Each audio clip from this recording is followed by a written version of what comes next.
Hello everyone, मेरा नाम है अमन। मैं आप सभी का स्वागत करता हूं agri entrance in BSc exams Adda 24/7 पर। तो आज हमारी सोइल फर्टिलिटी मैनेजमेंट की क्लास 7th रहने वाली है, यानी लेक्चर 7th रहने वाला है। इससे पहले की क्लासेस अगर आप लोगों ने नहीं देखी हैं तो सिंपल जो है आप लोग जाकर यानी agri entrance and BSc exams Adda 24/7 channel पर आपको जाना है और जाने के बाद प्लेलिस्ट सेक्शन के अंदर आपको देखिए यहाँ पर कंप्लीट प्लेलिस्ट मिल जाएगी, जहां पर सारे के सारे जो है आपको क्लासेस मिल जाएंगी। सारी क्लासेस को सीक्वेंस में देखना, तभी आपको सारी चीजें समझ आएंगी, क्योंकि हर एक क्लास एक दूसरे से जुड़ी हुई है, कनेक्टेड है। इस वजह से क्लास आपकी बाइलिंगुअल रहेगी, ये चीज मैंने आप लोगों को बताई दी है। इसके साथ ही साथ क्लास की टाइमिंग 3 बजे आपकी ये क्लास चलती है, मंडे, ट्यूसडे, वेडनेसडे, थर्सडे और आपका फ्राइडे, नहीं थर्सडे, यानी 4 दिन हफ्ते में क्या है आपको ये क्लास मिलेंगी। मंडे, ट्यूसडे, वेडनेसडे, थर्सडे,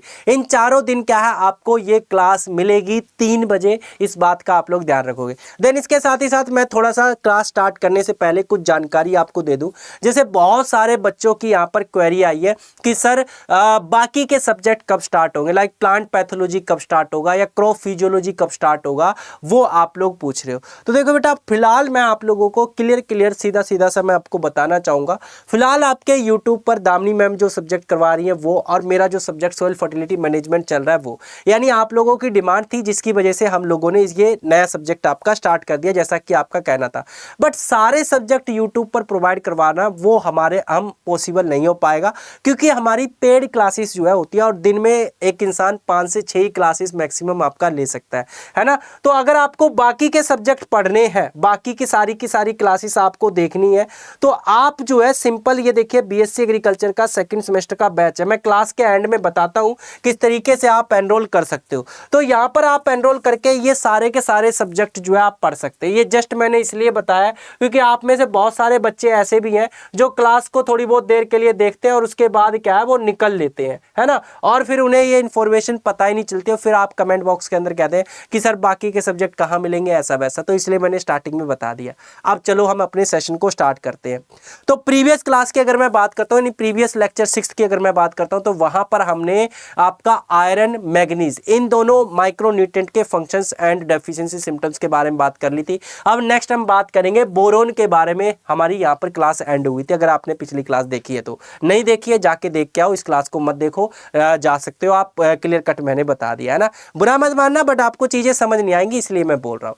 अब देखो यहाँ पर जो है आपको एक पिक्चर आपको नजर आ रही हो, इस तरफ आपको अंगूर नजर आ रहे हैं, इस तरफ आपको एक हैन नजर आ रही है और क्या है उसका बच्चा यानी चिक नजर आ रहा है। ठीक है, तो ये हैन आप देख रहे हो काफी बड़ी है, ये हैन है, ये उसका बच्चा चूजा जिसे कहते हैं, या इंग्लिश में कहा जाता है इसे चिक। ठीक है, तो ये हैन एंड चिक, ये आपको बात समझ में आ गई। अब यहां पर सुनिए, इधर आपको अंगूर के फ्रूट नजर आ रहे होंगे, जिसमें कुछ अंगूर आपको पके हुए नजर आ रहे हैं, जो अंगूर के साइज क्या है जिनका बड़ा हुआ है। कुछ अंगूर क्या आपको बिल्कुल छोटे नजर आ रहे हैं, बिल्कुल कच्चे हैं, है ना।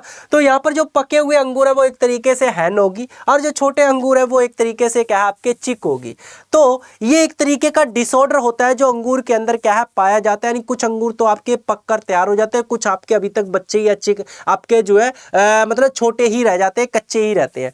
तो इसे हम कहते हैं हैन एंड चिक डिसऑर्डर। क्या बोला जाता है? हैन एंड चिक डिसऑर्डर, जो कि आपका बोरोन की कमी की वजह से क्या है देखने को मिलता है। तो चलिए अब हम यहां पर बात करेंगे बोरोन के फंक्शंस के बारे में, यानी डेफिशिएंसी फंक्शंस यानी कार्यों के बारे में। देन उसके बाद बात करेंगे डेफिशिएंसी सिम्टम्स के बारे में। तो सेशन को लाइक कर दीजिए फटाफट, और चैनल को सब्सक्राइब करके नोटिफिकेशन बेल को जरूर ऑन कर लीजिए अगर आप लोगों ने अभी तक ये काम नहीं किया है, क्योंकि यही चैनल आपको सेमेस्टर एग्जाम में टॉप करवाएगा। तो चैनल को सब्सक्राइब करके जरूर रख लीजिएगा ताकि आपको क्लासेस के नोटिफिकेशंस मिलते रहें। ठीक है, चैनल को सब्सक्राइब करके नोटिफिकेशन बेल भी ऑन कर लेना। आप नोटिफिकेशन को ऑन ही नहीं करते तो आपके क्लासेस का नोटिफिकेशन कैसे पहुंचेगा आप तक, है ना, तो उसको ऑन कर लेना। चलिए बोरोन के बारे में बात कर लेते हैं, बोरोन के फंक्शन के बारे में हम बात करते हैं। आप में से बहुत सारे बच्चों ने फूल तो देखा होगा, फ्लोवर आपने हर किसी ने देखा है। नहीं देखा है तो मैं यहाँ पर फ्लोवर का स्ट्रक्चर जो है थोड़ा सा बनाना चाहूँगा, है ना। फ्लोवर के स्ट्रक्चर को आप लोग हल्का सा समझोगे यहाँ पर, तभी आपको ये चीज़ें अच्छे से समझ आएंगी। अगर आपने फ्लावर का स्ट्रक्चर देखा होगा, फूल का स्ट्रक्चर देखा होगा, तो फूल के सेंटर में आपको कुछ इस तरीके की चीज़ें नज़र आती हैं। देन अगर मैं साइड बाय साइड अगर मैं बात करता हूँ, देखिए फूल के अंदर कुछ इस तरीके का संरचना भी आपको देखने को मिलती है ना। आपने फूल का स्ट्रक्चर नहीं देख, बायोलॉजी के स्टूडेंट रहे तो आपने पढ़ा भी होगा।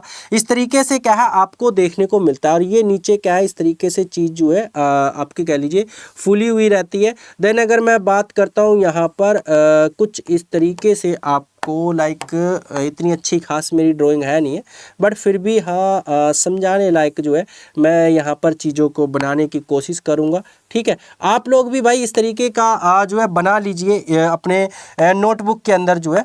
तो कुछ इस तरीके की चीज़ें क्या है आपको देखने को मिलती हैं। आप जो है थोड़ा सा मैं कलरफुल बना लेता हूँ, येलो कलर की जो है यहाँ पर पेटल्स आपकी बना देता हूँ, ये लीजिए। ठीक है, ये आपकी क्या है पेटल्स हो चुकी हैं।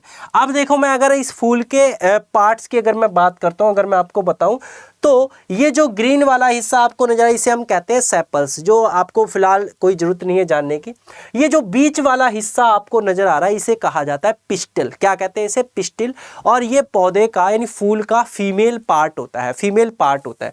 ये जो पिस्टिल है इसके भी 3 पार्ट होते हैं। ये सबसे ऊपर वाला इसे हम कहते हैं स्टिग्मा, और ये लंबी सी आपको नजर आ रही है पाइप सी, इसे कहा जाता है स्टाइल। और ये जो नीचे आपको नजर आ रहा है इसे हम कहते हैं ओवरी। और इस ओवरी के अंदर जो है आपके होते हैं एग, और उन एग को कहा जाता है आपका ओव्यूल। क्या कहते हैं उन्हें? ओव्यूल कहते हैं, जो कि बाद में चल के सीड बनता है और ओवरी बाद में चल के आपके फ्रूट बनते हैं। इतना आप लोगों ने पढ़ा होगा। जो ये वाला हिस्सा आपको दिखाई दे रहा है ये वाला, इसे हम कहते हैं स्टेमन। और स्टेमन के भी 2 पार्ट होते हैं। ये ऊपर वाला आपको नजर आ रहा है एंथर, और ये जो आपको यहाँ पर डंडी सी नजर आ रही है इसको हम कहते हैं फिलामेंट। ठीक है, जो ये एंथर होता है ये फ्लावर का क्या है मेल पार्ट होता है, यानी कि आपका पुरुष वाला भाग आप कह सकते हो होता है। इसके अंदर जो है आपके क्या भरे होते हैं? इसके अंदर भरे होते हैं पोलन ग्रेन, यानी इसके अंदर क्या है पोलन ग्रेन जो है फिल होते हैं। लाइक एंथर के अंदर क्या है आपको पोलन ग्रेन देखने को मिलते हैं। पोलन ग्रेन यानी कि मेल गैमेट। ये जो पोलन ग्रेन जब आपका ये एंथर फटता है, वस्ट होता है, तो ये पोलन ग्रेन क्या है आपके ट्रांसफर होते हैं इस स्टिग्मा के ऊपर, और यानी कि ये पोलन ग्रेन क्या है इस स्टिग्मा के ऊपर जो है आकर गिरते हैं। तो इस स्टिग्मा के ऊपर जब आकर ये गिरते हैं इसी को हम कहते हैं पोलिनेशन। क्या बोलते हैं इसे? पोलिनेशन कहते हैं, जिसके बारे में आप लोगों ने पढ़ा होगा। पोलिनेशन में क्या पढ़ा होगा आपने? Transfer of pollen grain from anther to stigma, वो आपका क्या कहलाता है? पोलिनेशन कहलाता है। देन उसके बाद क्या होता है, ये जो पोलन ग्रेन है ये आपके क्या है जर्मिनेट होते हैं। जर्मिनेट होने के बाद इससे निकलते एक आपकी ट्यूब जिसे हम कहते हैं पोलन ट्यूब, और वो पोलन ट्यूब क्या है इस स्टाइल के थ्रू होती आती और आपका यहाँ पर ओवरी के अंदर एंटर करती है, यानी ओव्यूल में जाकर जो उसके अंदर फीमेल गैमेट होते हैं उनके साथ फ्यूज करती है, और आगे चल के आपका इस तरीके का प्रोसेस चलता है। बस फिलहाल हमें इतना ही पढ़ना है और ज़्यादा डिटेल में नहीं जाना है। अब यहाँ पर मैं आपको समझाने की कोशिश क्या कर रहा हूँ, समझाने की कोशिश कर रहा हूँ जो इसके अंदर ये पोलन ग्रेन है। तो आपको यहाँ पर पता चल चुका है पोलन ग्रेन होते क्या है। ठीक है, पोलन ग्रेन के बारे में आप लोग जान चुके हो कि पोलन ग्रेन जो है बेसिकली किसे कहते हैं। पोलन ग्रेन क्या होते हैं? एक तरीके से आप कह सकते हो फ्लावर के अंदर जो मेल गैमेट होते हैं उन्हीं को हम क्या कहते हैं? पोलन ग्रेन कहते हैं। तो ये जो पोलन ग्रेन होते हैं इनकी वाइबिलिटी का मतलब समझ रहे हो, यानी कि ये जनरली आपके क्या है वाइबल होने चाहिए। ऑब्वियस सी बात है, पोलिनेशन का फायदा जब ये क्या हो वाइबल हो यानी जिंदा हो।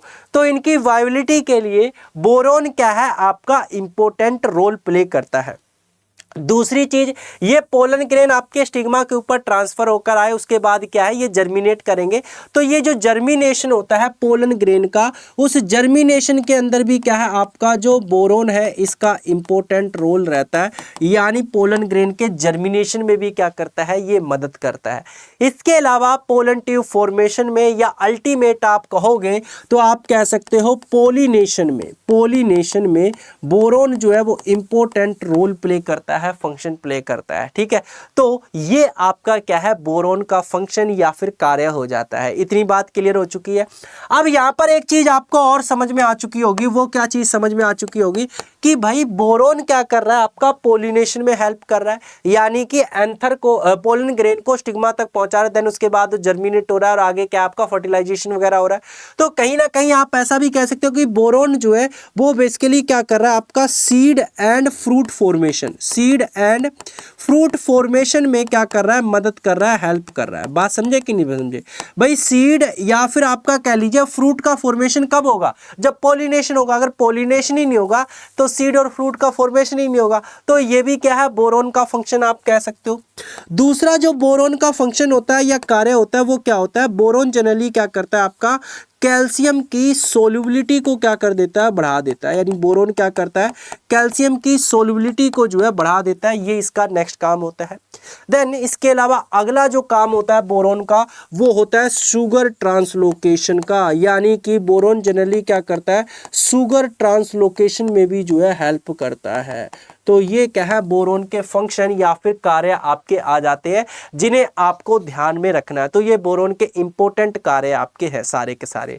ठीक है, बात समझ में आ गई है। तो ये फ्लोवर का स्ट्रक्चर आपको बताने का मतलब बस सिर्फ यही था, ताकि आपको पोलन ग्रेन के बारे में पता चले और पोलन ग्रेन का क्या काम होता है, वो क्या चीज होती है वो पता चले। आई होप आपको इतनी बात क्लियर हो चुकी है। अगर हो चुकी है तो फटाफट सभी बच्चे सेशन को लाइक कर दो, चैनल को सब्सक्राइब कर लो, नोटिफिकेशन बेल को ऑन कर लो। और इसी तरीके से आपको जो पेड बैच हमारा है वहां पर इसी तरीके से सारी की सारी चीजें आपको बहुत ही बारीकी से समझाई जाएंगी। तो वहां पर एनरोल करके आप कंप्लीट अपनी तैयारी कर सकते हो। यूट्यूब पर आपको डेली क्लासेस नहीं मिल रही है। दूसरी चीज, आपको यहाँ पर प्रॉपर 1 घंटे की क्लासेस नहीं मिल पाती है ना, जिसकी वजह से आपका सिलेबस जो है डिले में चल रहा है, पेंडिंग में चल रहा है। और आपका पेड में आपको टाइम से सारी क्लासेस मिल जाएंगी, नोट्स मिल जाएंगे और टाइम से आपका सिलेबस भी कंप्लीट हो जाएगा और बाकी सब्जेक्ट भी आपको मिल जाएंगे। बाकी आप समझदार हो, बस मैंने आप लोगों को जो बताना था वो बता दिया। ठीक है, चलो बोरोन के काम की बात करते हैं। तो वही जर्मिनेशन का काम होता है, शुगर ट्रांसलोकेशन का काम होता है, कैल्शियम की सोल्युबिलिटी को बढ़ाता है और सीड एंड फ्रूट सेटिंग में क्या करता है, हेल्प करता है। इसके साथ ही साथ बोरोन का एक कार्य और है, वो क्या है, जो आप कॉलीफ्लावर खाते हो यानी फूल गोभी खाते हो, उस फूल गोभी के अंदर जो टेस्ट होता है वो टेस्ट आपका कहीं ना कहीं बोरोन क्या करता है, उस टेस्ट को लाने में मदद करता है, हेल्प करता है। तो ये बोरोन के फंक्शन आ जाते हैं, कार्य आ जाते हैं। देन अगर मैं बात करता हूँ सिम्टम्स की, यानी बोरोन के कमी के लक्षण आपको दिखाई कहां पर देते हैं, तो ऑब्वियस सी बात है बोरोन जनरली क्या है, आपका इमोबाइल है। बोरोन जनरली क्या है, पौधे के अंदर इमोबाइल है, यानी पौधे के अंदर मूव नहीं करता है, इमोबाइल है। तो इसके कमी के लक्षण आपको कहां पर दिखाई देंगे, एपिकल बड पर दिखाई देंगे। एपिकल बड यानी ग्रोइंग टिप पर क्या है, इसके कमी के लक्षण दिखाई देते हैं। ये रही देखिए पौधे की ग्रोइंग टिप या फिर एपिकल बड, जो कि जनरली क्या है आपकी डेड हो जाती है, सूख जाती है या मर जाती है। ठीक है, तो जनरली क्या है, एपिकल बड डाई, यानी जो एपिकल बड होती है वो आपकी सूख जाती है, शीर्ष कलिका क्या है, सूख जाती है। ये इसके कमी के लक्षण होते हैं। बाकी भी आप कमी के लक्षण लिख सकते हैं, लाइक पोलन ग्रेन जो है वो जर्मिनेट नहीं होता है, पोलन ग्रेन आपके वाइवल नहीं हो पाते हैं, जिससे फ्रूट और सीड का फॉर्मेशन नहीं होता है, वो भी आप उल्टा करके लिख सकते हो, फंक्शन को जस्ट अपोजिट कर दो, है ना। अगर कमी है तो ऑब्वियस सी बात है वो कार्य आपके पौधे के अंदर होंगे ही नहीं है। नेक्स्ट आपका यहां पर आ जाएगा डिसऑर्डर, यानी विकार की बात करें तो डिसऑर्डर की अगर मैं बात करता हूं, मेरे पीछे आपको इमेजेस दिखाई दे रही होंगी। चलिए जानते हैं कौन कौन सी डिसऑर्डर, और ये सारे के सारे आपके बोरोन की कमी की वजह से होते हैं। नाम इनके यहाँ पर लिखे हुए, आप परेशान ना हो, बस अभी फिलहाल जो है इसको देखो ताकि आपको चीजें सही से समझ आ जाए। तो देखिए ये फूल गोभी है आपको, जिसको जो कि जनरली क्या है ब्राउन कलर की नजर आ रही है, तो इसे कहते हैं ब्राउनिंग इन कॉलीफ्लावर। देन आपको ये कॉलीफ्लावर यानी फूल गोभी का ही तना है जो आपको अंदर से खोखला नजर आ रहा है, तो होलो स्टेम। ठीक है, तो आप कहोगे browning and hollow stem in cauliflower. Browning and hollow stem in cauliflower boron की कमी की वजह से होता है। नेक्स्ट ये आपका अनार है यानी पोमग्रेनेट है, ये आपका टोमेटो यानी कि टमाटर है। दोनों के अंदर देखिए आपकी फ्रूट क्रैकिंग हुई, यानी फल जो है वो आपका फट चुका है, क्रैक हो चुका है, तो इसे हम कहते हैं fruit cracking in pomegranate and tomato, boron की कमी की वजह से होता है। नेक्स्ट आपका ये तो बता ही दिया हैन एंड चिकन डिसऑर्डर के बारे में। ये आपकी एक लीफी वेजिटेबल है जिसे हम कहते हैं सेलरी। ठीक है, क्या बोलते हैं, सेलरी जो है इसे आपका कहा जाता है, जैसे आपकी धनिया या पत्ता गोभी होती है, धनिया कह लीजिए, या फिर आपका पालक यानी स्पिनाच होते हैं, उसी तरीके की होती है। इसकी जो स्टेम यानी तना आप देख रहे हो, इसमें भी क्या है क्रैकिंग देखने को मिल रही है, तो क्रैकिंग इन सेलरी ये भी जनरली क्या है बोरोन की कमी की वजह से ही होता है।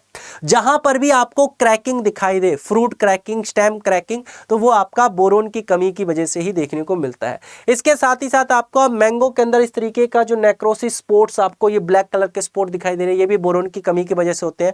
देन नींबू, आपने देखा होगा नींबू बहुत ज़्यादा हार्ड होता है, उसको आप निचोड़ो बहुत ज़्यादा कठोर होता है, उसके अंदर रस ही नहीं निकलता है, तो बोरोन की कमी की वजह से होता है। ये सारे के सारे डिसऑर्डर देखो, browning and hollow stem of cauliflower boron की कमी की वजह से, fruit cracking of tomato and pomegranate boron की कमी की वजह से, हार्ड फ्रूट ऑफ सिट्रस यानी जो नींबू होता है वो आपका हार्ड हो जाता है, टॉप सिकनेस ऑफ टोबैको यानी टोबैको का जो ग्रोइंग टिप होता है वो आपका मर जाता है, hen and chick disease of grapes, then cracked stem of celery, ये सारे के सारे जो सिम्टम्स डिसऑर्डर्स हैं ये आपके बोरोन की कमी की वजह से होते हैं। तो ये आपका बोरोन यहाँ पर कंप्लीट होता है। अब हम यहाँ पर बात करेंगे नेक्स्ट कॉपर के बारे में। किसके बारे में? कॉपर के बारे में। तो कॉपर के क्या काम होते हैं, क्या फंक्शन या क्या कार्य होते हैं, चलिए जानते हैं इसके बारे में। तो सबसे पहला फंक्शन या कार्य एज यूजुअल, जैसा कि मैंने आपको स्टार्टिंग में भी पिछली क्लास के अंदर बताया था कि ये क्या है, इलेक्ट्रॉन कैरियर का कार्य करते ही करते हैं। यानी इनका पहला कार्य तो आपका क्या है, इलेक्ट्रॉन कैरियर का ही है। तो ये इलेक्ट्रॉन कैरियर में क्या करते हैं, मदद करते हैं, हेल्प करते हैं। नेक्स्ट जो इनका फंक्शन या कार्य आ जाता है वो जनरली क्या है, जो कॉपर है ये आपका क्या करता है, अमीनो एसिड्स, ठीक है, ये जनरली क्या है, amino acids and protein formation में क्या करता है, हेल्प करता है। Amino acids and protein formation में क्या करता है, आपका मदद करता है, हेल्प करता है। देन नेक्स्ट अगर मैं कॉपर के फंक्शन या कार्य की बात करता हूँ तो इनडायरेक्ट क्या करता है, इनडायरेक्टली ये जनरली क्या है, नोड्यूल फॉर्मेशन यानी नोड्यूल फॉर्मेशन में क्या करता है, मदद करता है। तो ये क्या है, आपके कॉपर के फंक्शन आ जाते हैं या कार्य आ जाते हैं। सबसे पहला इलेक्ट्रॉन कैरियर का काम तो कर ही रहा है, यानी फोटोसिंथेसिस और रेस्पिरेशन में ये मदद कर ही रहा है। आप यहाँ पर ब्रैकेट के अंदर लिख ही सकते हो, ये जनरली क्या आपका फोटोसिंथेसिस, प्रकाश संश्लेषण, ठीक है, फोटोसिंथेसिस यानी प्रकाश संश्लेषण, एंड जो है आपका रेस्पिरेशन, रेस्पिरेशन यानी कि श्वसन, इन दोनों में तो हेल्प कर ही रहा है। इसके साथ ही साथ ये amino acids and protein formation में भी मदद कर रहा है, और इसके अलावा इनडायरेक्टली ये क्या कर रहा है, नोड्यूल फॉर्मेशन में भी मदद करता है, यानी पौधों की जड़ों में जो गांठ बनती है उसमें भी क्या कर रहा है, ये मदद कर रहा है, नाइट्रोजन फिक्सेशन में भी मदद कर रहा है, बट इनडायरेक्टली मदद कर रहा है। तो ये आपके कॉपर के फंक्शन या फिर कार्य यहां पर आ जाते हैं। तो देखिए इलेक्ट्रॉन कैरियर का काम कर रहा है, इसके साथ ही साथ अमीनो एसिड एंड प्रोटीन बनाने में मदद कर रहा है। देन आपका इनडायरेक्टली क्या कर रहा है, नोड्यूल फॉर्मेशन में मदद कर रहा है, फोटोसिंथेसिस एंड रेस्पिरेशन के अंदर क्या कर रहा है, ये मदद कर रहा है, हेल्प कर रहा है। तो ये आपके कार्य आ जाते हैं कॉपर के बारे में, यानी कॉपर के जो फंक्शन या कार्य थे वो। चलिए, यानी फंक्शन और कार्य के बारे में हमने यहाँ पर बात कर ली। अब डेफिशिएंसी सिम्टम्स की बात कर लेते हैं, किस तरीके के कमी के लक्षण दिखाई देते हैं। तो कॉपर के कमी के लक्षण, सबसे पहली बात आपको दिखाई कहाँ पर देखते हैं, तो इसके कमी के लक्षण आपको दिखाई देंगे न्यू लीव्स पर, यानी पौधे की नई पत्तियों पर क्या है, इसके कमी के लक्षण आपको दिखाई देते हैं। अब कैसे कमी के लक्षण दिखाई देते हैं, चलिए इसके बारे में जानते हैं। आप लोगों को मैंने पहले भी रोसेट डिजीज क्या होती है, डिसऑर्डर क्या होता है, इसके बारे में आप लोगों को पहले भी मैंने बताया है ना। चलिए, अगर नहीं पता तो कोई बात नहीं, दोबारा से यहां पर जो है देख लीजिए, जान लीजिए। जैसे फॉर एग्जांपल के लिए आपका ये यहाँ पर क्या है, एक प्लांट मैंने बनाया है। तो जहां से आपकी पत्ती निकलती है पौधे के अंदर, जहां से क्या है पत्ती आपकी निकलती है, ये वाला हिस्सा यहां से पत्ती निकली है, ये वाला हिस्सा यहां से पत्ती निकली है, तो ये क्या है, तने के अंदर गांठ होती है, जिसे हम क्या कहते हैं, नोड कहते हैं। इस गांठ को क्या कहा जाता है, आपका नोड कहा जाता है। ये वाली गांठ क्या है, ये भी आपकी नोड कही जाएगी, यानी गांठ होती है। इसी नोड से क्या है, पत्ती भी आपकी निकलती है, और इसी नोड से क्या है, आपकी ब्रांचेस यानी टहनियां भी निकलती हैं। पौधे के स्ट्रक्चर को इतना तो आप लोगों ने देखा ही होगा और जानते भी होंगे, ठीक है।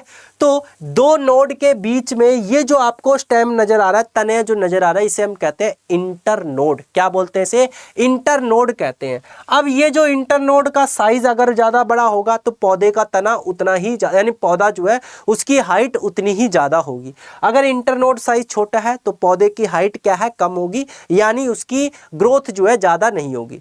तो यहाँ पर क्या होता है, जो आपका कॉपर के कमी के लक्षण है, इसके अंदर क्या होता है, जो इंटरनोड साइज है वो आपका छोटा हो जाता है। इंटरनोड साइज छोटा होगा।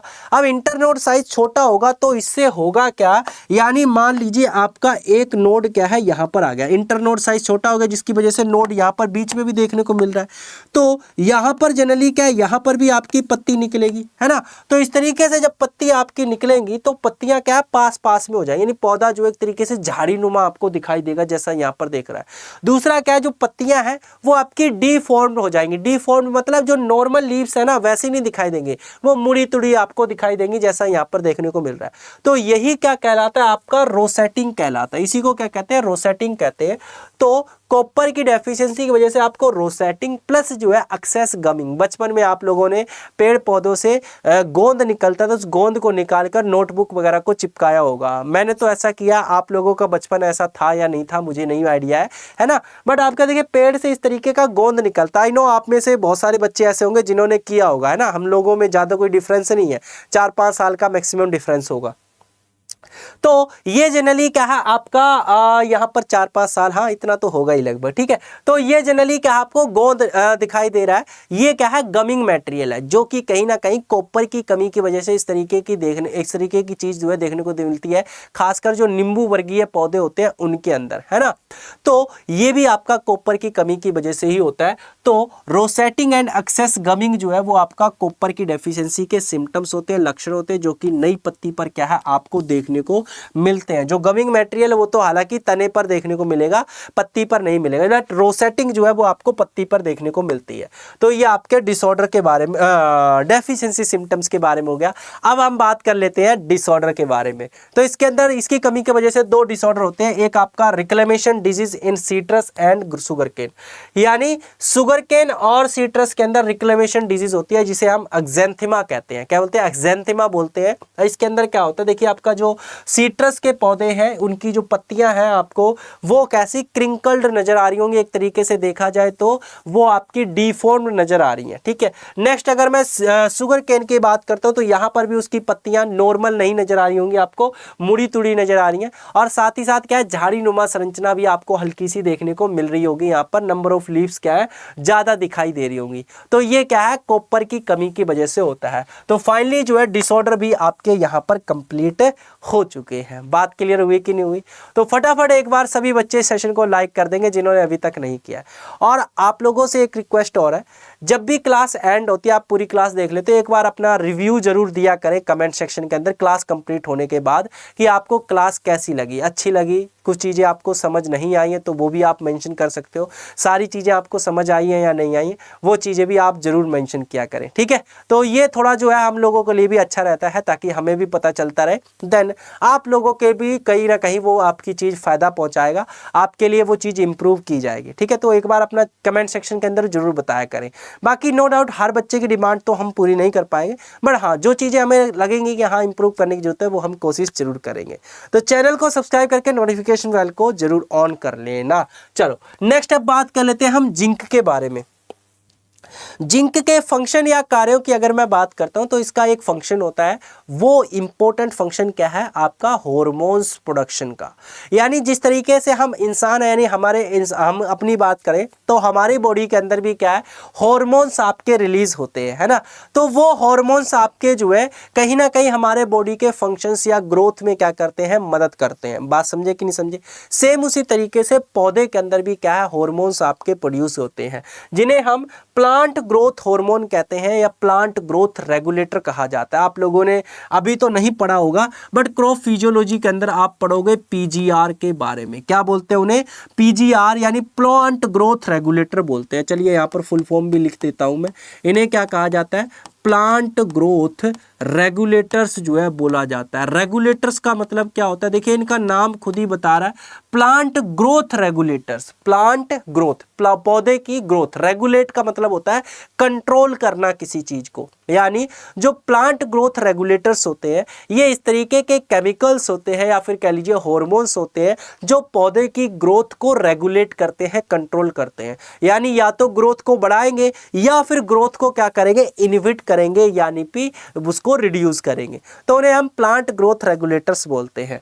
तो जो प्लांट ग्रोथ रेगुलेटर्स होते हैं या फिर इन्हें हम पीजीआर भी बोल देते हैं, ये आपके क्या है, दो प्रकार के होते हैं, यानी दो तरीके के होते हैं। जैसा कि मैंने बताया, या तो ये ग्रोथ को बढ़ाएंगे, अगर ग्रोथ को बढ़ा रहे हैं तो हम इन्हें क्या कहेंगे, प्रमोटर कहेंगे, यानी ये ग्रोथ को प्रमोट कर रहे हैं। अगर ये ग्रोथ को रोक रहे हैं यानी कि ये ग्रोथ को क्या कर रहे हैं, इनहिबिट कर रहे हैं, तो हम इन्हें इनहिबिटर्स बोलेंगे। क्या बोलेंगे, ग्रोथ इनहिबिटर्स जो है इन्हें कहा जाएगा। अब इसके अंदर देखिए एग्जांपल आपका ग्रोथ प्रमोटर के अंदर एग्जांपल आपका आ जाता है ऑक्सिन, ठीक है, ये हार्मोन है आपका जो कि क्या है, प्रमोटर का एग्जाम्पल है। देन इसके अलावा आपका नेक्स्ट एग्जाम्पल आ जाता है जिब्रेलिक एसिड, यानी जिसे हम GA3 के नाम से भी जानते हैं। इसके साथ ही साथ आपका एग्जाम्पल यहाँ पर आ जाता है साइटोकाइनिन। तो ये तीन आपके जो है ग्रोथ प्रमोटर यानी ग्रोथ को प्रमोट करने वाले हार्मोन्स है। नेक्स्ट अब ग्रोथ इनहिबिटर्स की बात कर लेते हैं। तो इसके अंदर आपका एब्सिसिक एसिड आ जाता है और आपका आ जाता है इथाइलिन है। ये बस आपको जस्ट नाम मैं आपको बता रहा हूँ, वाकिफ करवा रहा हूँ कि ये चीजें होती क्या है। डिटेल में आप क्रॉप फिजियोलॉजी सब्जेक्ट में इनको पढ़ोगे। फिलहाल इतना जानिए कि ये क्या है, प्लांट ग्रोथ हार्मोन्स या प्लांट ग्रोथ रेगुलेटर्स होते हैं। अब इन प्लांट ग्रोथ रेगुलेटर्स या हार्मोन्स में अगर मैं बात करता हूं किसकी, वो है आपकी ऑक्सिन की। तो ये ऑक्सिन जो है इसको बनाने में जिंक क्या करता है, इंपॉर्टेंट रोल प्ले करता है। तो हार्मोन सिंथेसिस में भी कौन सा हार्मोन, आपका ऑक्सिन। ऑक्सिन को बनाने में जो जिंक है इसका इंपॉर्टेंट रोल रहता है। और ऑक्सिन में भी आपका हार्मोन का एग्जाम्पल होता है इंडोल एसिटिक एसिड, इसे हम IAA के नाम से जानते हैं। तो इंडोल एसिटिक एसिड को बनाने में ऑक्सिन का बहुत इंपॉर्टेंट रोल यहाँ पर होता है। तो ये आपका कार्य आ गया ऑक्सिन का। नेक्स्ट अगर मैं बात करता हूं जो आपका ऑक्सिन हार्मोन होता है, ये कहीं ना कहीं क्या करता है, बहुत सारे फंक्शन इसके होते हैं, कार्य इसके होते हैं पौधे के अंदर, वो पढ़ोगे आप नेक्स्ट दूसरे सब्जेक्ट के अंदर।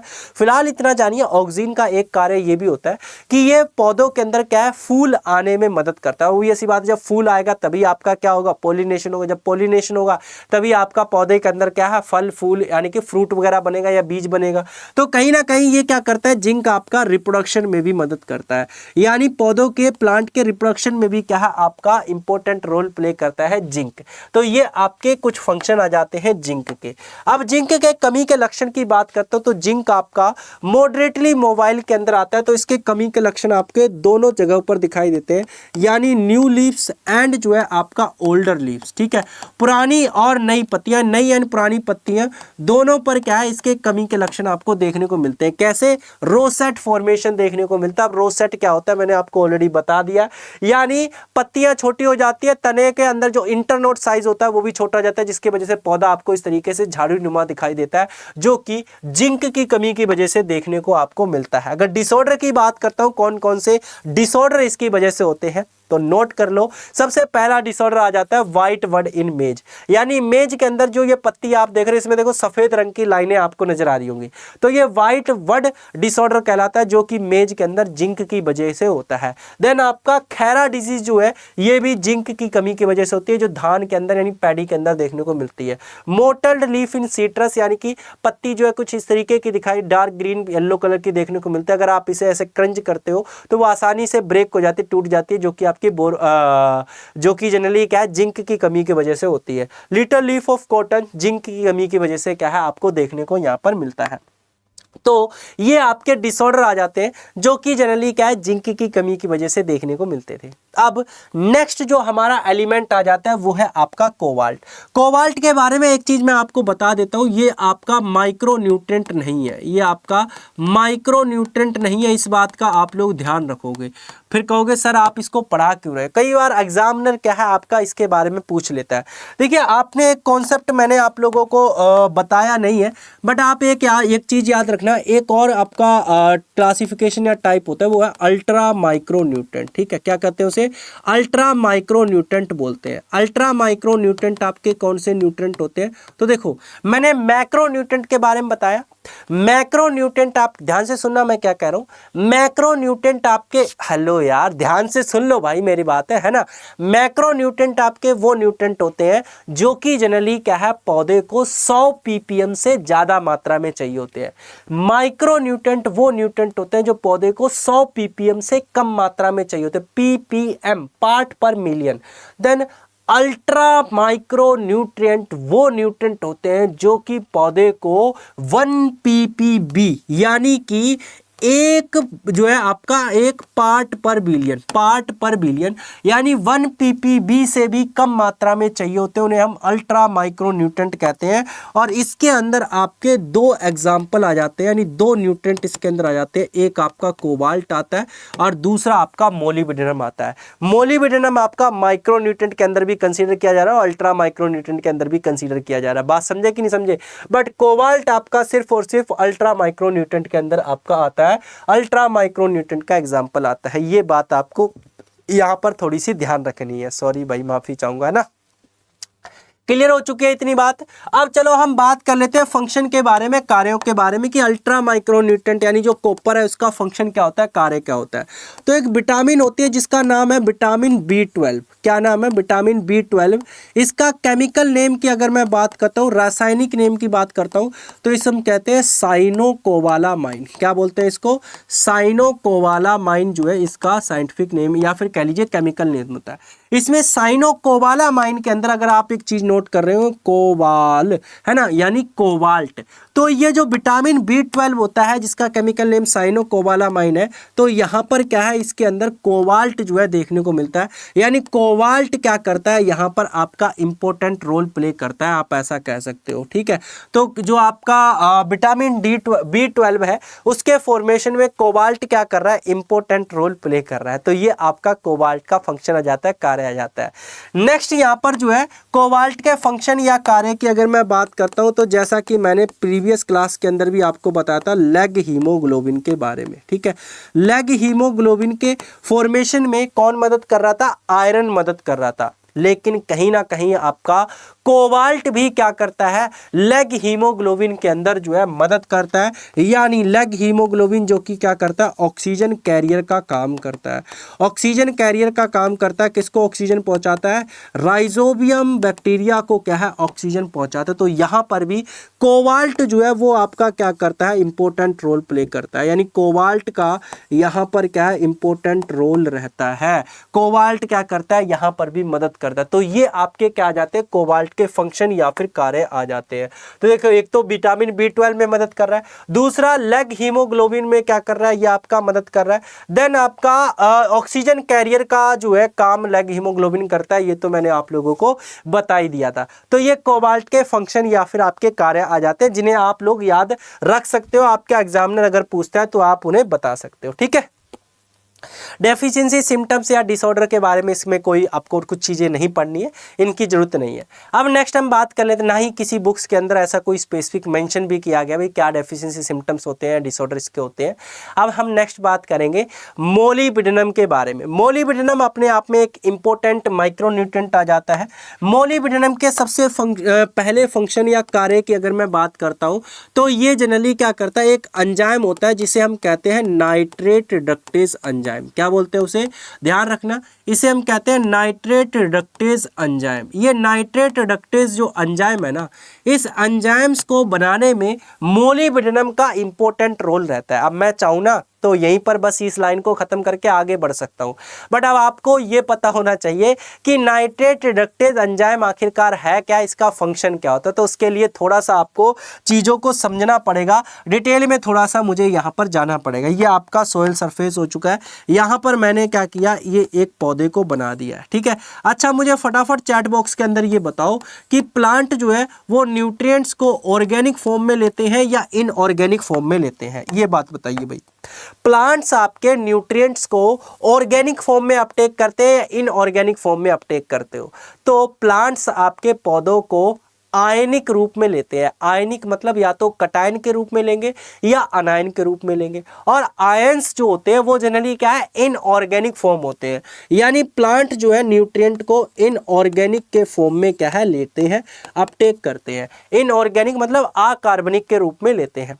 जब वो न्यूट्रिएंट्स को अपटेक करते हैं पानी के थ्रू यानी सोइल सॉल्यूशन के थ्रू पौधे के अंदर जाते हैं। पौधे के अंदर जब वो मूव करते हैं तब भी वो इनऑर्गेनिक फॉर्म में ही होते हैं।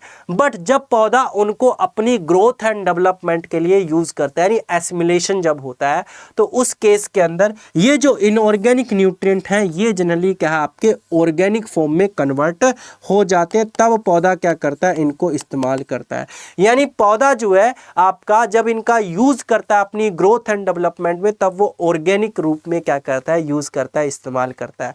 अब मेरी बात यहां पर ध्यान से सुनेंगे। मैक्सिमम जो पौधे हैं प्लांट जो है वो नाइट्रोजन को किस रूप में लेते हैं, NO3 नेगेटिव के रूप में लेते हैं यानी नाइट्रेट के रूप में लेते हैं। ये जनरली क्या आपकी इनऑर्गेनिक फॉर्म है। बात समझे कि नहीं समझे? ये जनरली क्या है, आपकी इनऑर्गेनिक फॉर्म है। प्लस क्या है, ये ऑक्सीडेशन स्टेज है। कौन सी है, ऑक्सीडेशन फॉर्म है। यहाँ पर क्या ऑक्सीजन आपकी ऐड है, देख रहे हो ना, ऑक्सीजन क्या है इसके अंदर ऐड है। पौधा इस रूप में क्या करता है, इसको अपटेक करता है। लेकिन पौधा जब अपनी ग्रोथ एंड डेवलपमेंट के लिए इस्तेमाल करता है तब नाइट्रेट के रूप में वो उसको यूज नहीं करता है। उस केस के अंदर वो जनरली क्या है, अमाइड के रूप में क्या करता है, इस्तेमाल करता है। यानी NH2 ये जनरली क्या है, आपकी अमाइड कहलाती है। या फिर कह लीजिए ये कौन सी स्टेज है, आपकी रिडक्शन स्टेज है। कौन सी स्टेज है, रिडक्शन स्टेज है। तो यहां पर देखोगे NO3 नेगेटिव जो कि आपका क्या था, ऑक्सीडाइज्ड फॉर्म में था और इनऑर्गेनिक फॉर्म में था। यहां पर अमाइड आपका बन चुका है जो कि आपका ऑर्गेनिक फॉर्म में है और प्लस जनरली क्या रिडक्शन है। और ये कैसी आपकी ऑर्गेनिक फॉर्म है ना, ऑर्गेनिक फॉर्म है। तो यहां पर आप देखोगे नाइट्रेट का क्या हुआ है, यहां पर रिडक्शन हुआ है। नाइट्रेट का यहां पर क्या हुआ है, रिडक्शन हुआ है। तो ये आपका कौन कर रहा है, ये किया जा रहा है नाइट्रेट रिडक्टेज एंजाइम के द्वारा। यानी नाइट्रेट रिडक्टेज एंजाइम यहां पर क्या कर रहा है, नाइट्रेट को अमाइड फॉर्म में क्या कर रहा है, रिड्यूस कर रहा है। तो ये जो नाइट्रेट रिडक्टेज एंजाइम है वो आपका बनाने में कौन मदद करता है, हेल्प कौन करता है, तो मोलिब्डेनम यहां पर क्या करता है, हेल्प करता है, मदद करता है। ठीक है, तो ये आपका क्या हो जाता है, मोलिब्डेनम का फंक्शन या कार्य हो जाता है। एग्जांपल बताऊं, मैंने आपको अमाइड का स्ट्रक्चर बताया था, अमाइड कह रहा हूं, अमीनो एसिड का स्ट्रक्चर मैंने आपको बताया था। क्या बताया था अमीनो एसिड का स्ट्रक्चर, कि कार्बन होता है, कार्बन पर जनरली क्या आपकी एक अल्कलाइल चेन लगी होती है, इसके साथ ही साथ एक आपका हाइड्रोजन होता है और इसके साथ ही साथ आपका कार्बोक्सिलिक एसिड या कार्बोक्सिलिक ग्रुप आपका जुड़ा होता है। देन इसके साथ ही साथ आपका क्या है, अमोनियम ग्रुप जो है इसके साथ जुड़ा होता है, या अमोनियम का अमाइड ग्रुप जो है इसके साथ जुड़ा होता है।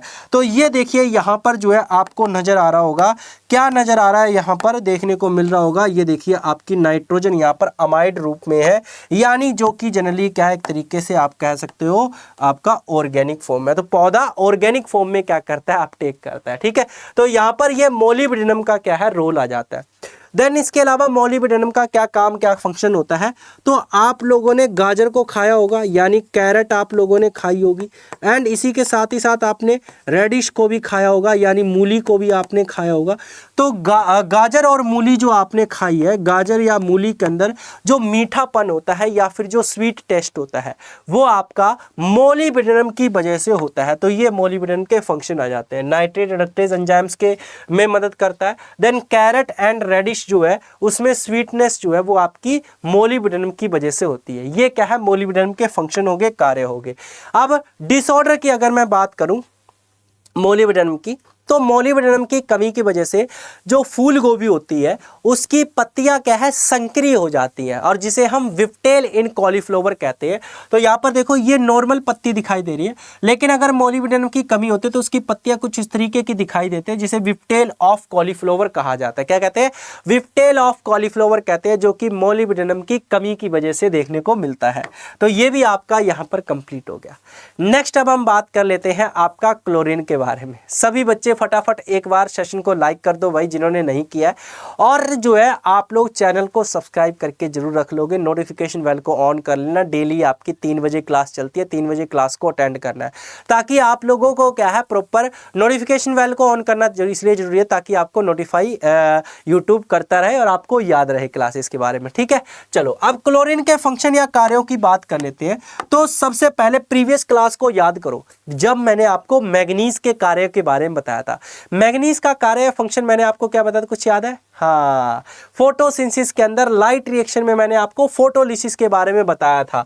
तो वहां पर मैंने बताया था कि जो आपका वाटर होता है, इस वाटर के मॉलिक्यूल का क्या होता है, ब्रेकडाउन होता है, जिससे 2 हाइड्रोजन आयन बनते हैं प्लस जो है हाफ ऑक्सीजन का मॉलिक्यूल जो है आपका निकलता है, जो एटमॉस्फेयर के अंदर चला जाता है।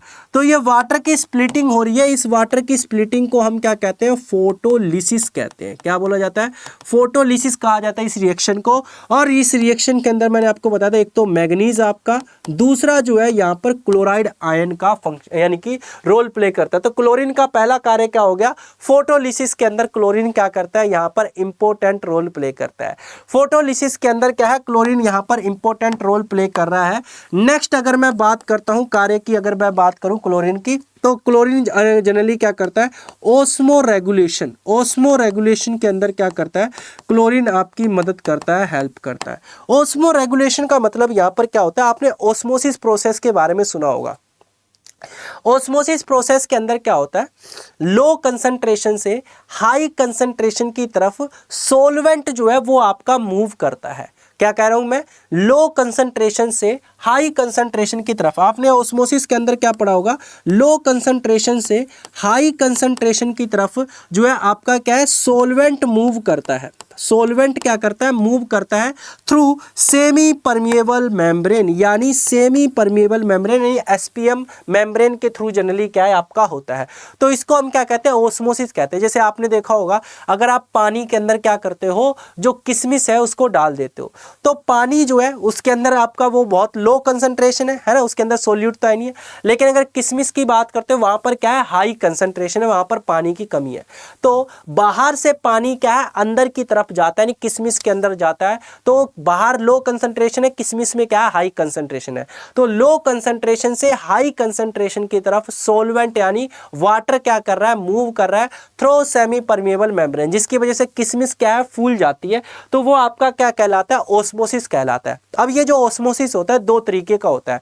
जब पानी एंटर करता है तो उसे हम कहते हैं एंडो ओस्मोसिस, और जब पानी बाहर निकलता है तो उसे कहता है एक्सो ओस्मोसिस, है ना, endo osmosis and exo osmosis. तो ये जो एंडो ओस्मोसिस या एक्सो ओस्मोसिस या कह लीजिए ओस्मोसिस है, ये जनरली क्या करता है, सेल के फूलने और सिकुड़ने में मदद करता है, यानी सेल को फुलाता है और उसको सिकुड़ने में हेल्प करता है ना। तो जनरली आप कह सकते हैं एक तरीके से उसी को हम ओस्मो रेगुलेशन कहते हैं। तो ओस्मो रेगुलेशन के अंदर जो क्लोरीन है ये आपका क्या करता है, यानी क्लोराइड आयन है, ये आपका क्या करता है, इंपॉर्टेंट रोल प्ले करता है।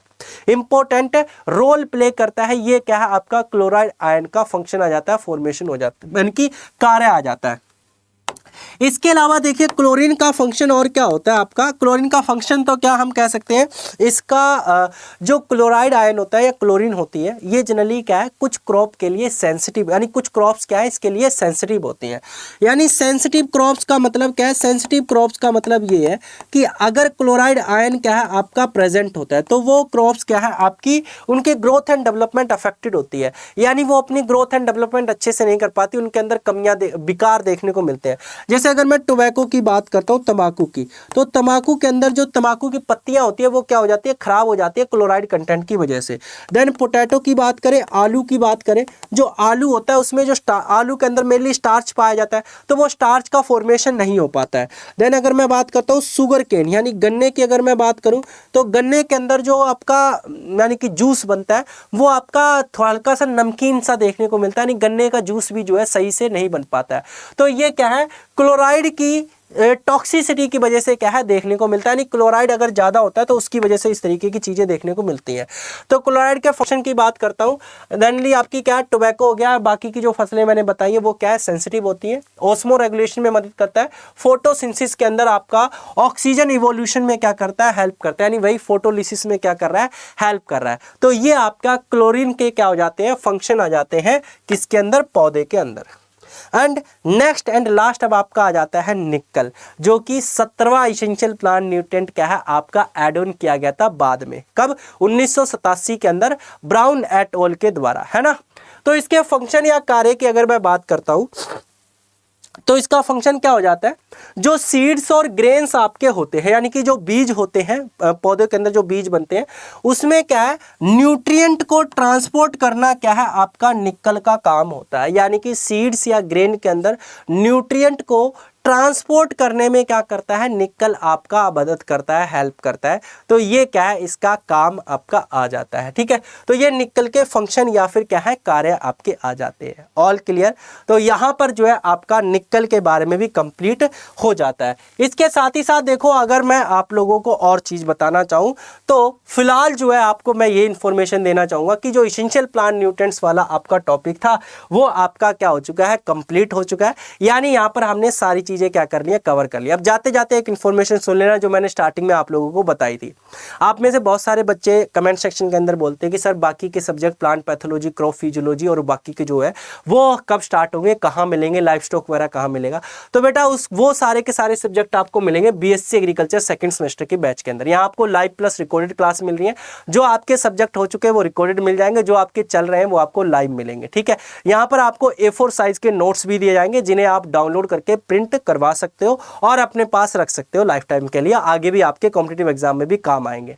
नेक्स्ट अगर मैं बात करता हूं कौन कौन से सब्जेक्ट आपको यहां पर मिल रहे हैं, तो ये आपके 14 सब्जेक्ट इस बैच के अंदर पढ़ाए जा रहे हैं। कौन कौन से हो चुके हैं कंप्लीट वो मैं आपको बता देता हूं। देखिए आपका फंडामेंटल ऑफ जेनेटिक्स, देन इसके अलावा soil and water conservation engineering, और इसके साथ ही साथ आपका सोयल फर्टिलिटी मैनेजमेंट जो सब्जेक्ट मैं यहां पर पढ़ा रहा हूं, ये तीनों सब्जेक्ट आपके पेड के अंदर कंप्लीट हो चुके हैं। इसके अलावा कौन कौन से सब्जेक्ट आपके चल रहे हैं अभी, तो यहां पर ध्यान दीजिएगा आपका जो है crop physiology, plant pathology, entomology, extension, poultry and की life stock and poultry management, production technology of vegetable and spices, fruit production, then इसके साथ ही साथ डिजास्टर मैनेजमेंट, ये सब्जेक्ट आपके चल रहे हैं। और बचे आपके 2 सब्जेक्ट। देखिए जो ऑनेस्ट रिव्यू है, जो सच है वो मैं आप लोगों को बता रहा हूं, ठीक है। माइक्रोबायोलॉजी और आपका इकोनॉमिक्स बहुत ही जल्द यानी 2-3 दिन में आपके ये दोनों सब्जेक्ट भी स्टार्ट हो जाएंगे और आपको यहाँ पर हफ्ते के 6 दिन क्लासेस मिलती हैं। पूरे 1 घंटे की क्लास या 1 घंटे से भी कई ऊपर की आपकी चली जाती है, क्योंकि हमें सिलेबस टाइम से करवाना है। क्योंकि आप में से कुछ बच्चे कह रहे हैं कि सर 6 महीने का कोर्स है, 6 महीने में आप कैसे करवा दोगे, तो वो बेटा हमारी जिम्मेदारी है। डोंट वरी, आपको सारा सिलेबस आपके सिलेबस के अकॉर्डिंग करवाया जाएगा। आपको बस पढ़ना है, यहाँ पर प्रॉपर अपने नोट्स जो है हम दे ही रहे हैं उनको डाउनलोड करवा के आपको उनसे रिवीजन करते रहना है, ठीक है।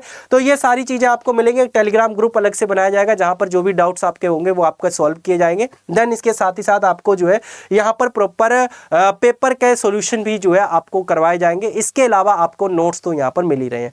कैसे एनरोल करना है, बैच का प्राइस देखिए 2849 रुपए है और अभी आपकी सेल लाइव है जो कि आपकी 31 मार्च यानी आज तक ही है। मजाक नहीं कर रहा हूँ, सीरियस कह रहा हूँ। इसकी वजह से आपको यहाँ पर इससे भी कम प्राइस, वैसे सबसे लोएस्ट प्राइस आपका 81% डिस्काउंट यही है, लेकिन अभी इससे भी ज्यादा डिस्काउंट मिल रहा है। वो आपका क्या है, चलिए कैसे मिल सकता है बताता हूं आपको।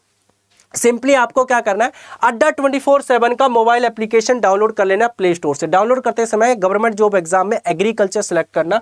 इस तरीके की ऐप खुलकर आएगी। ऐप के राइट साइड बॉटम में स्टोर का ऑप्शन नजर आएगा, इस पर क्लिक करोगे। ऊपर सर्च बार में BSc agriculture second semester search कर लेना, आपको बैच नजर आ जाएगा। थोड़ा सा स्क्रॉल करने पर यहाँ पर बैच नजर आएगा फोन के अंदर। नजर आने के बाद आपको एनरोल करना है, कूपन कोड अप्लाई करना Y1021, ठीक है। Y1021 जब आप कूपन कोड अप्लाई करोगे प्लस आप कोइंस यूज करोगे, आपको मैक्सिमम से मैक्सिमम डिस्काउंट मिल जाएगा। या फिर दूसरा तरीका क्या है, आप सिंपली जो है क्रोम पर जाना, वहां पर अड्डा 24/7 सर्च करना है। पहली वेबसाइट पर जाने के बाद ऑल कोर्सेज के अंदर गवर्नमेंट जॉब एग्जाम में एग्रीकल्चर में जाना। ये रहा बीएससी एग्रीकल्चर सेमेस्टर। यहां पर आपको सेकंड सेमेस्टर का ये बैच नजर आ रहा है। आपको जाना है सिंपली मोर ऑफर पर। देखिए अभी आपका कामयाब ऑफर जो है लाइव है आपका, जिसकी वजह से आपको मैक्सिमम डिस्काउंट मिल रहा है। और यहां पर आपको Y1021 कूपन कोड कोड डाल देना। देखिए जैसे ही आप Y1021 कूपन कोड डालोगे, मैं लगा के दिखा देता हूँ, आपको मैक्सिमम से मैक्सिमम डिस्काउंट मिल चुका है। कॉइन्स यूज कर लेना, 82% का डिस्काउंट मिल जाएगा ऐप पर आपको, इससे भी कम प्राइस में ये बैच पड़ जाएगा। तो अभी एनरोल करें, अपनी तैयारी स्टार्ट करें। Y1021 में फिर से कह रहा हूं, कूपन कोड आप लोग लगा लेना Y1021, ठीक है, मैक्सिमम डिस्काउंट मिल जाएगा। दूसरा मेरी गाइडेंस भी आपको यहां पर मिल जाएगी। कोई भी दिक्कत है, क्वेरी है, समस्या, इस क्लास की PDF, कोई भी समस्या है, कोई परेशानी है, बैच के बारे में और कोई जानकारी चाहिए, ठीक है, या फिर आपको सैंपल नोट्स देखने हैं, किस तरीके के सैंपल नोट्स मिलते हैं, तो आप यहां पर मेरे टेलीग्राम ग्रुप पर एग्रीकल्चर बाय अमन सर पर कांटेक्ट कर सकते हो। लिंक आपको वीडियो के डिस्क्रिप्शन बॉक्स और कमेंट बॉक्स के अंदर मिल जाएगा टेलीग्राम का। देन अगर आपको बैच में एनरोल करने में कोई दिक्कत है, मुझसे कांटेक्ट कर सकते हो, या फिर आप इस दिए गए नंबर पर भी कॉल कर सकते हो, ठीक है, इस नंबर पर आप कॉल कर सकते हो। बाकी डिस्काउंट के लिए आप Y1021 कूपन कोड लगा लेना, इससे मैक्सिमम डिस्काउंट आपको मिल जाएगा। फिलहाल आज के लिए इतना ही, मिलते हैं नेक्स्ट क्लास के अंदर नए टॉपिक के साथ। अपना ध्यान रखिए और तैयारी करते रहिए। चैनल को सब्सक्राइब करके नोटिफिकेशन बेल को ऑन कर लेना। कमेंट सेक्शन के अंदर जरूर बताना क्लास आपको कैसी लगी। All the best.